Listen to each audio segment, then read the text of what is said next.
علی بھائی، آج کا اگلا سوال ہے، آپ بعض اوقات گمراہ کن علماء مثلاً جاوید احمد گامدی، ڈاکٹر طاہر القادری وغیرہ اور جھوٹے قصے کہانیاں سنانے والے مولانا طارق جمیل، مولانا الیاس قادری وغیرہ کی بھی تعریف کر دیتے ہیں، جو کہ انتہائی قابل مذمت ایٹیٹیوڈ ہے، اور شاید اسی لیے بعض علماء حضرات اور سمجھدار عوام آپ سے نالاں ہیں۔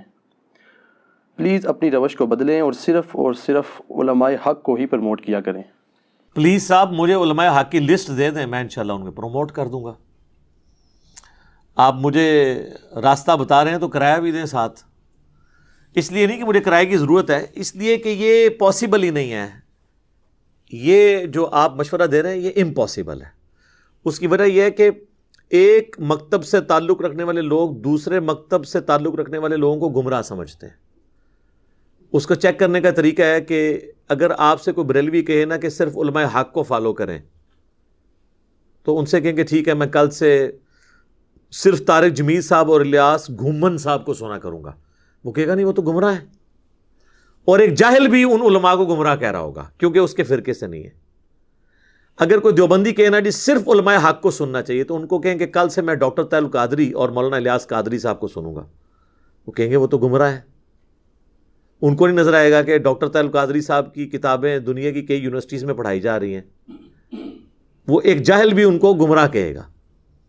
تو یہ جملہ چینج کریں، یہ کہا کریں کہ ہمارے فرقے کے ہمارے بزرگوں کو بزرگ ماننے والے علماء حق کو پروموٹ کریں۔ تو یہ تو آپ قیامت تک لڑتے رہیں گے، اس کا اینڈ رزلٹ نہیں نکلے گا۔ ہمیں جو شریعت نے بات بتائی ہے وہ یہ ہے کہ حق بات آپ نے لینی ہے، آپ نے یہ نہیں دیکھنا ہے کہ دینے والا کون ہے، کیونکہ اگر یہ آپ دیکھیں گے نا تو پھر وہ لسٹ آپ پرووائڈ کریں نا۔ ہم تو صرف صحابہ اور اہل بیت یا تابعین اور چند تبع تابعین کے اوپر متفق ہوں گے، اس کے بعد تو جھگڑا ہی جھگڑا ہے۔ ہر فرقے کے اپنے بزرگ ہیں، اپنے علماء ہیں، وہ دوسرے والے تو اسے ایکسیپٹ کرنے کے لیے تیار نہیں ہے، تو اس کو بریک کہاں پہ لگائیں گے؟ یہ تو پاسبل نہیں ہے۔ اور پھر میرا ایک معصومانہ سوال ہے کہ اگر ایک قادیانی پوری زندگی صرف اپنے قادیانی علماء یا مربی حضرات سے ہی ختم نبوت سمجھتا رہا تو اسے سمجھ آئے گی؟ کبھی نہیں۔ تو آپ اس کو یہ کہیں گے نا کہ بھی باقیوں کا بھی پوائنٹ آف ویو سنو تاکہ تمہیں پتا چلے کہ حق بات کیا ہے، یہی کہیں گے نا۔ اور آگے سے اگر وہ یہ کہے کہ صرف علماء حق کو سننا چاہیے اور ہمارے علماء علماء حق ہیں، تو آپ اس کو کیا کہیں گے کہ یار وہ تمہارے نزدیک علماء حق ہے نا، تو سر آپ کے بھی آپ کے نزدیک علماء حق ہے، دوسروں کے نزدیک نہیں ہے۔ تھنک آؤٹ آف باکس کریں تو آپ کو پتہ چل جائے۔ اور ہم تو یہ رسک لے ہی نہیں سکتے۔ ہماری یہ دعوت اسی بنیاد پہ تو پھیلی ہے، ہم کہتے ہیں سب کو سنیں، اس کے بعد ہمیں بھی سنیں، تو آپ کو پتہ چلے گا کہ کون قرآن و سنت کے ریفرنسز سے بات کر رہا ہے اور کون صرف بزرگوں کے حوالے قصہ کہانیاں سنا کے فارغ کر رہا ہے۔ قصہ کہانیاں اور بزرگوں کے واقعات سنیں گے تو آپ کو پتہ چلے گا نا کہ اصل دین کیا ہے۔ جب تک پیاس نہیں ہوگی تو آپ کو ٹھنڈے پانی کی قدر کیسے آئے گی؟ تو یہ آپ کہانیاں سنیں گے تو پھر آپ کو جب قرآن و سنت سے بتایا جائے گا تو آپ فوراً انجینئرنگ کر لیں گے کہ یار وہ تو کہانیاں سنا رہا تھا۔ یہ ہم رسک نہیں لے سکتے کہ لوگوں کو روکیں، اور نہ اسلام نے ہمیں ایسی تعلیمات دی ہیں۔ دیکھیں مشکات المصابیح میں کتاب العلم چیپٹر میں ایک حدیث موجود ہے، اس کی سند کمزور ہے لیکن اس کے فٹ نوٹ پہ اس کی موقوفاً روایت کو شیخ زبیر صاحب نے نقل کر دیا ہے۔ ابن عباس کا قول ہے موقوفاً، چونکہ ان کا اپنا قول ہے۔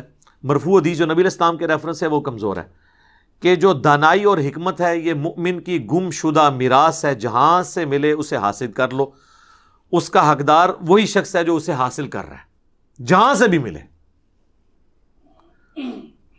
اور اس کا کلائمیکس وہ صحیح بخاری کی حدیث ہے جو شیطان نے انسانی شکل میں آ کے حضرت ابو ہریرہ کو ایک وظیفہ بتایا تھا کہ اگر تم رات کو سونے سے پہلے آیت الکرسی سورۃ البقرہ کی آیت نمبر 255 پڑھ لو تو صبح تک اللہ کی طرف سے ایک فرشتہ مامور ہو جائے گا تمہاری حفاظت کے اوپر۔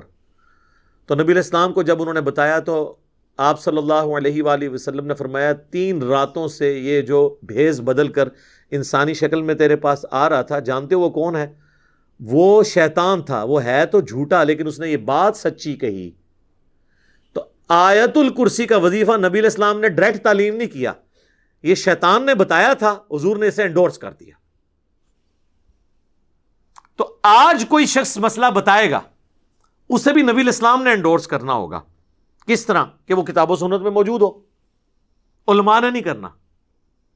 کیونکہ علماء تو اپنے اپنے فرقے کی الگ الگ باتیں بتائیں گے. تو یہ حدیث اس بات کا ثبوت ہے کہ اگر شیطان بھی صحیح بات کرتا ہے نا, جسے نبی علیہ السلام کی مہر حاصل ہو, تو اسے ایکسیپٹ کریں. اس سے بھی بڑھ کے اگر کوئی چھوٹا سا بچہ آ کے آپ کو کہتا ہے کہ جی, اور وہ بچہ بھی چھوڑ دیں, کوئی بہت بڑا آ جاتا ہے, یہودی, عیسائی, ہندو, اور وہ آپ سے کہتا ہے کہ تمہاری کتاب قرآن میں لکھا ہے سورۃ البقرہ کی آیت نمبر 279 میں کہ جو سود کھاتے ہیں اللہ اور اس کے رسول کا اعلان جنگ ہے ان کے خلاف عز وجل وصلی اللہ علیہ وآلہ وسلم, تو آپ اسے یہ کہیں گے کہ چونکہ تو ہے ہی غیر مسلم, اور دین تو صرف علماء حقہ سے حاصل کرنا ہوگا. علماء حقہ ویسے لفظ نہیں ہوتا, میں یہ حقہ سے بنا لیتا ہوں, علماء حق لفظ ہوتا ہے. تو تم تو علماء حق نہیں ہو, لہذا چونکہ تم نے علماء حق نہیں ہو, لہذا تمہاری بتائی ہوئی سورۃ البقرہ کی آیت نمبر 279 بھی میں نے نہیں ماننی. تو اس کو تو چھوڑ دیں, آپ اپنا ایمان فارغ کر بیٹھے, کیونکہ آپ نے اللہ کا انکار کر دیا. آپ نے ریفرنس کو فالو کرنا ہے, اور کوئی غصے سے بھی آپ کو بتائے تب بھی آپ نے انکار نہیں کرنا. آپ یہ تو کہہ سکتے ہیں تم نے غصے سے بات کی, لیکن یہ نہیں کہہ سکتے کہ تیرے غصے کی وجہ سے میں نے اب سورۃ البقرہ کی یہ آیت نہیں ماننی. تو آپ تو اپنے ایمان سے ہاتھ دھو بیٹھیں گے. یہی تو ہم کہتے ہیں کہ ڈگریاں بعد میں دیکھیں, آپ ریفرنس کو فالو کریں. ڈگریاں تو آپ بریلویوں سے ڈگری لے آئیں تو دیوبندی علماء آپ کو جاہل کہیں گے, دیوبندیوں سے لے آئیں تو بریلوی علماء جاہل کہیں گے, اہل حدیث سے لے آئیں تو وہ آپ کو جاہل کہیں گے, شیعہ سے لے آئیں تو باقی جاہل کہیں گے. ڈگری تو ایک دوسرے کی بھی نہیں مانتے. ایون ان کے مدرسے کی بھی ڈگری ہو اور آپ ان سے اختلاف رائے کریں تب بھی کہیں گے کہ جی بندہ ساڈا سی, لیکن ہوں زیادہ پڑھ کے نا پتہ ہے دماغ خراب ہو جاتا ہے.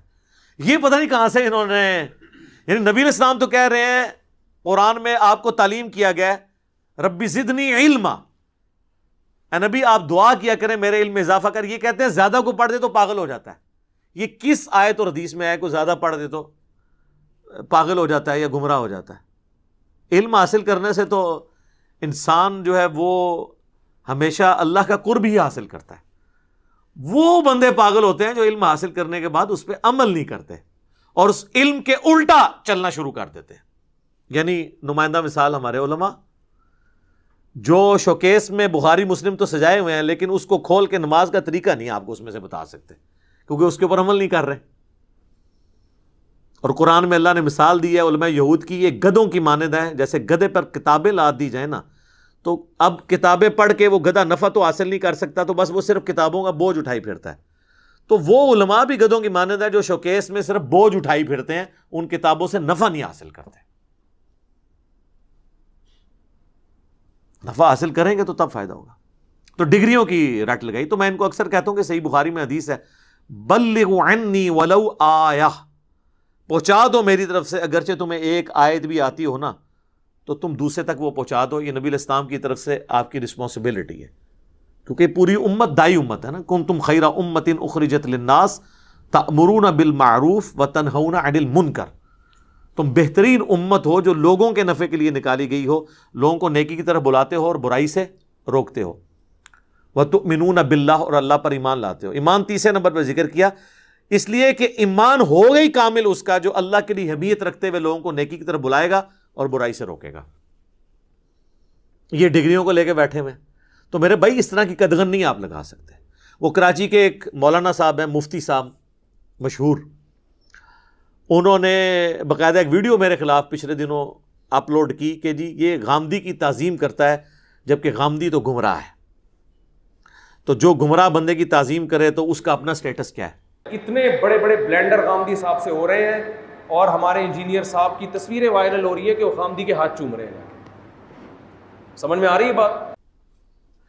سر ہم تو ان علماء کی بھی عزت کر رہے ہوتے ہیں جن کے عقیدے بقول آپ کے غامدی صاحب سے بھی زیادہ گمراہ کون ہے. غامدی صاحب نے کبھی اشرف علی رسول اللہ کے حق میں تو کبھی کوئی بات نہیں کی. غامدی صاحب نے کبھی چشتی رسول اللہ کے حق میں تو کبھی بات نہیں کی ہے کہ کی ہے. اور جو لوگ ان چیزوں کو سپورٹ کر رہے ہیں الٹا ان کے حق میں ویڈیو چڑھا رہے ہیں, ہم تو ان کے نام بھی احترام سے لیتے ہیں. تو ہم آپ کے علماء کا بھی احترام کرنا چھوڑ دیں. المہند میں جو عقیدے لکھے ہیں کتاب و سنت کے خلاف, ان علماء کا نام احترام سے لینا پھر چھوڑ دیں. ہم تو کہیں گے نہیں ہمارے علماء کی عزت کریں، آپ کو اگر علمی اختلاف ہے تو ان کے عقیدوں سے رکھیں، عزت نہ ان کی یوں کریں اسٹیک پہ. تو پھر سر جب غامدی صاحب سے زیادہ ورسٹ عقیدوں میں خرابی جن علماء کی موجود ہے، ہم ان کو حفظہ اللہ بھی کہہ دیتے ہیں، مفتی بھی کہہ دیتے ہیں، تو اس وقت آپ ہمیں روکا کریں نا، اس چیز سے بھی نہیں روکتے نا. اور یہ تو کراچی کے مفتی صاحب تھے، ایک پنڈی کے مفتی صاحب ہیں، یہ کراچی کے تو دیوبندی مولانا تھے، ایک پنڈی کے بریلوی مولانا ہیں، انہوں نے تو کہا کہ یہ انجینئر کے بارے میں جب سوال ہو، کہتے ہیں انجینئر تو ایک گھورک دھندا ہے، اور پھر آگے کہتے ہیں اس کا کچھ پتہ نہیں چلتا. آپ نے ان کے بارے میں کوئی ایک لفظ، 2 لفظوں میں آپ نے ان کے بارے میں جو آپ کے ذہن میں آ رہا ہو آپ نے بتانا ہے. اچھا، انجینئر محمد علی مرزا صاحب. گورکھ دھندا کوئی سمجھ نہیں آتی اس شخص کی، وہ کون ہے کیا ہے. ٹھیک ہے سر پتہ چل جائے گا، میں آپ کو بتاتا ہوں میرے ساتھ مسئلہ کیا ہے. میرے ساتھ ایک مسئلہ ہے، میں ٹروتھ لور ہوں، جب سچائی کی بات آئے گی میں ایکسیپٹ کروں گا. آپ اگر یہ اپنا فارمولہ صحیح کر لیں اور اپنا چشمہ صحیح والا لگا لیں تو آپ کو پتہ چل جائے گا مسئلہ کیا ہے. گھورک دھندا نہیں ہوں سر، وہ گھورک دھندا اس لیے سمجھتے ہیں کہ بعض باتیں ان کو لگتا ہے کہ یہ بریلویوں والی کر رہا ہے، بعض کر رہا ہے وہ اہل حدیث والی، بعض شیعہ والی، بعض دیوبندیوں والی. وہ یہ نہیں، میں ان کے والی بات نہیں کر رہا ہوتا، میں کتاب و سنت والی بات کر رہا ہوتا ہوں. بائی چانس کسی مسئلے میں کوئی صحیح نکل آئے تو ہم اسے ایکسیپٹ کرتے ہیں. مثلاً میں تو اس سے بھی بڑی بات کرتا ہوں، میں تو کرسچنز والی بات کرنے کے لیے بھی تیار ہوں کہ کرسچنز نے کم از کم حضرت موسیٰ علیہ السلام کو پیغمبر مانا ہے، عیسیٰ علیہ السلام کو پیغمبر مانا، بعد میں اس کے اندر ایک غلوف کا معاملہ آ گیا، لیکن جیوز سے تو بہتر ہے. جیوز نے تو حضرت عیسیٰ علیہ السلام کو ماننے سے انکار کر دیا. تو اس سٹیپ میں تو آپ کہہ سکتے ہیں نا اس معاملے میں وہ بہتر ہے. تو اس اعتبار سے تو آپ کمپیریزن کروا. اب یہاں پہ آ جائیں، وہ گھورک دھندا کہہ رہے ہوتے ہیں، وہ گھورک دھندا نہیں ہے. سیدھی سی بات ہے، جہاں تک گستاخانہ عبارات کا سوال ہے، ہم احمد بریلوی صاحب کی کتاب حسام الحرمین میں جو انہوں نے گرفت کی ہے، اس کے بعد جو واجب القتل کے فتوے لگائے ہیں، اس کی بات اس سے میں ایگری نہیں کرتا. ان عبارات کو جو کفریہ ڈکلیئر کیا ہم ان کے ساتھ کھڑے، کفریہ عبارتیں. لیکن ہم نے پھر ان کا ایک سٹیپ اور طے کروایا کہ سر اپنے گھر میں بھی ذرا دیکھیں، آپ کے پاس بھی بہت کچھ اس قسم کی عبارات ہیں. مثلاً چشتی رسول اللہ، صحاب اور سکر کی عبارتیں کشف المحجوب میں، تو وہ بھی آپ دیکھیں. اب آ جائیں آپ دیوبند کی طرف، تو میں نے دیوبند کے ہاکچار یار والا نعرہ جو ہر جگہ انہوں نے مسجد میں لکھ کے لگایا ہوا ہے، علیکم بسنتی و سنت الخلفاء الراشدین المہدیین، لکھا ہوتا ہے نا. تو سر میں اس پہ میں آپ کے ساتھ ہوں، بلکہ آپ سے 4 ہاتھ آگے ہوں. آپ تو صرف لکھی ہوئی یاد تک ہے نا ہاکچار یار. میں تو واقعی ہاکچار یار کو مانتا ہوں، اور ہاکچار یار سے جنہوں نے مخالفت کی ہے میں ان کو اس لیول پہ کبھی ماننے کے لیے تیار نہیں ہوں. اور کہا گیا کہ بدعت سے بچنا، اور علیکم بسنتی و سنت الخلفاء الراشدین المہدیین، تو میں خلفاء راشدین کے خلاف کھڑے ہونے والے لوگوں کے عمل کو بدعت ہی سمجھتا ہوں. آپ 3 خلفاء تک تو بدعت سمجھتے ہیں، چوتھے میں آ کے آپ کی مت ماری جاتی ہے. حضرت عثمان کے مخالفین کو یہ کیا کہتے ہیں؟ بلوائی، خارجی، گمراہ، پتہ نہیں کیا کچھ کہتے ہیں، حالانکہ ان میں صحابہ بھی شامل تھے. کسی جگہ آپ محدثین کی ٹرم خارجی نہیں دکھائیں گے حضرت عثمان کے مخالفین کے لیے. یہ خارجیت کی ٹرم ہے ہی پیورلی حضرت علی کے مخالفین کے لیے. بخاری مسلم میں خارجیوں کے اوپر حدیثیں ہیں. اور ابو سعید خدری کہتے ہیں اللہ کی قسم یہ جو حضور نے فرمایا تھا نا کہ ایسے لوگ نکلیں گے، وہ حضرت علی کے زمانے میں نکلے اور ہم نے علی کے ساتھ مل کے ان کے خلاف قتال کیا. یہ پکڑ کے جو ہے ان کو خارجی کہنا شروع کر دیتے ہیں. تو حضرت علی کے مخالفین کے معاملے میں ہم ہاکچار یار حضرت علی کے ساتھ ہیں. تو ہاکچار یار پہ تو ہم عمل کر رہے ہیں. ہم کہتے ہیں نعرہ بالکل ٹھیک ہے. جب ہاکچار یار زندہ باد ہے نا سر، پھر سیاست معاویہ زندہ باد نہیں ہو سکتا، کیونکہ بیک وقت دونوں باتیں زندہ باد نہیں ہو سکتی. اچھا پھر آگے آپ کو پتہ کیا کہیں گے؟ وہ کہتے ہیں نہیں، حضرت علی کی شہادت کے بعد ہم سیاست معاویہ کو زندہ باد کہتے ہیں. تو حضرت علی کی زندگی میں پھر سیاست معاویہ کیا تھی؟ ہاں اب آپ کے لیے امتحان ہے، کیونکہ اگر اب زندہ باد کہیں گے تو پھر حضرت علی کو کیا کہیں گے؟ اور حضرت علی تو زندہ باد ہیں. تو حضرت علی کے مخالفین پھر کیا ہوئے؟ ہم کچھ نہیں کہتے، ہم آپ کو بخاری کی حدیث سناتے ہیں جو آپ کے گلے میں اٹکے گی. صحیح بخاری 2812، افسوس ابن سمیہ عمار ابن یاسر، تجھے ایک باغی جماعت قتل کرے گی، تو انہیں اللہ اور جنت کی طرف بلائے گا، وہ جماعت تجھے دوزخ کی طرف بلا رہی ہوگی. تو حضرت علی کی طرف سے عمار ابن یاسر شہید ہوئے تو مخالفین کو حضور نے کہا باغی اور دوزخ کی طرف بلانے والے. میرے خیال ہے اس کے بعد مردہ باد زندہ باد یہ نعرے لگانے کی ضرورت ہی نہیں ہے, تو بہت بڑے لیول کا نعرہ ہے اور یہ قرآن و سنت سے ثابت ہے. اچھا اب آ جائے تیسرے نمبر پہ اہل حدیث. تو اہل حدیث کو ہم توحید کے معاملے میں سپورٹ کرتے ہیں کہ وہ بڑی اسٹرکٹ توحید بیان کرتے ہیں جو واقعی ریکوائرمنٹ ہے کتاب و سنت کی, تو لوگ سمجھتے ہیں کہ جی وہ اس کو سپورٹ کر رہا ہے. نماز کا طریقہ رفع الیدین کے ساتھ ہم سپورٹ کرتے ہیں. وہ اس لیے نہیں کہ اہل حدیث کا ہے, وہ اس لیے کہ بخاری مسلم میں لکھا ہوا ہے, اور وہاں پہ جہاں ان کی خرابیاں وہ ہم نے ہائی لائٹ کی ہیں کہ رفع الیدین مکھیاں مارنے والا نہ کریں, وہ صحیح والا رفع الیدین کریں, پتہ چلے رفع الیدین ہو رہا ہے, تو اس میں ہم سپورٹ کرتے ہیں. لوگ کہتے ہیں یہ تو وہابیوں والی باتیں, کہتے ہیں یہ تو باتیں جمل صفین اروان کی ہے تو ٹھیک, بخاری مسلم میں لکھی ہیں, لیکن یہ شیعوں والی باتیں ہیں. تو سر یہ کہیں کہ بخاری مسلم شیعوں والی باتیں کر کے گئے, میں تو ڈاکیا ہوں. تو جناب یہ آپ یہ کہہ رہے ہوتے ہیں نا یہ شیعوں والی باتیں ہیں, تو جب میں توحید پہ بات کر رہا ہوتا ہوں نا اور قبر پرستی کے خلاف, اس وقت آپ کے مخالفین یہ کہہ رہے ہوتے ہیں یہ تو وہابیوں والی باتیں ہیں جو شیطان کے سینگ ہیں, تو ہم ان کی بھی گالیاں آپ کی وجہ سے کھا رہے ہوتے ہیں. ہمیں تو مزہ آتا ہے, اب تو مزہ آتا ہے یقین کریں اس طرح کی گالیاں کھا کے, اس لیے کہ ہمیں یہ خوشی ہوتی ہے کہ انبیاء جب دعوت حق بلند کرتے تھے ان کے مخالفین ان کو گالیاں دیتے تھے, اس سے ان کے مرتبے بلند ہوتے تھے. تو انبیاء کا جو ڈاکیا ہے نا آج انبیاء کی دعوت لوگوں تک پہنچا رہا ہے, اس کو بھی وہ گالیاں کھائے گا تو وہ بھی اس کو انجوائے کرے گا کہ میں بھی انگلی کٹا کے شہیدوں میں شامل ہو رہا ہوں, میں بھی انبیاء کرام کا قیامت والے دن پڑوس حاصل کر لوں گا انشاءاللہ. اسی طریقے سے اہل تشیع کا جو مقدمہ ہے بنو امیہ کے خلاف, اس معاملے میں سپورٹ کرتا ہوں. ٹھیک ہے میں اس ایکسٹریم پہ نہیں جاتا کہ تکفیر تک جاؤں, لیکن باقی ان کا جو معاملہ ہے جمل صفین نہروان والا, حضرت علی کی حقانیت, وہ تو اہل سنت کی کتابیں بھی مانتی ہیں. سنی نہیں مانتے تھے عوام الناس, علماء تو ہمیشہ سے مانتے تھے. یہ تو سعودیہ ایران کی ٹسل شروع ہوئی تو وہ بیک فوٹ پہ چلا گیا, ادروائز ہم نے اس کو آ کے ایک معاملے کو کیا تو وہ کہتے ہیں تو شیعوں والی باتیں کرتا ہے, ان کو سپورٹ کرتا ہے. تو ہم ہر معاملے میں کسی نہ کسی کو سپورٹ کر رہے ہوتے ہیں, لیکن وہ اس لیے سپورٹ کر رہے ہوتے ہیں کہ ہم نے کتاب و سنت کو سپورٹ کرنا ہے, ٹروتھ لور بننا ہے. تو پھر آپ کبھی ہمیں کہیں گے یہ گھورک دھندا ہے, کبھی آپ یہ کہیں گے کہ جی یہ گمراہ علماء کی تعظیم کرتا ہے.